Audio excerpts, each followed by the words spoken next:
কিন্তু আমরা এটা জানি না যে বাবা দশরথ আর মা কৌশল্যার রামচন্দ্র হওয়ার পূর্বে একটি কন্যা ছিলেন। তার নাম কি? তার নাম শান্তা। বোন ছিল, হ্যাঁ বোন ছিল, তার নাম হচ্ছে শান্তা।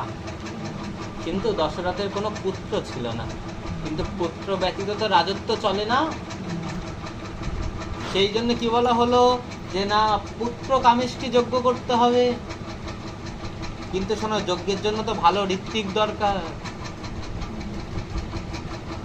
আমরা তো এখন পূজারি বলতে যে কাউকে ডেকে আনি, পূজারি বলতে যে কাউকে ধরে নিয়ে আসতে পারলে বাঁচি, লক্ষ্মী পুজো সরস্বতী পুজোর দিন।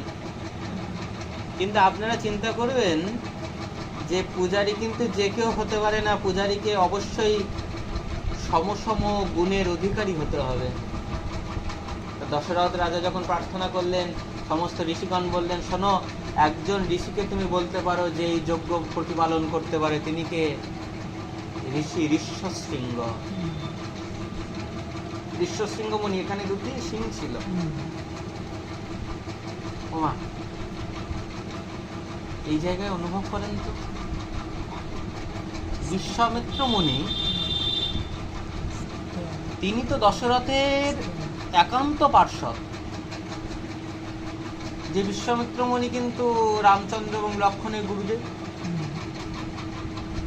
তাহলে বিশ্বামিত্র মুনি তো রাজা, রাজপণ্ডিত, রাজগুরু। তাহলে তার থেকে ভালো রাজার মঙ্গল কি অন্য কেউ চাইতে পারত? তাহলে অন্য সাধুর কাছে যেতে হলো কেন?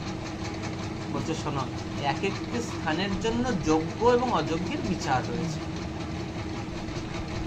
ওই কারণে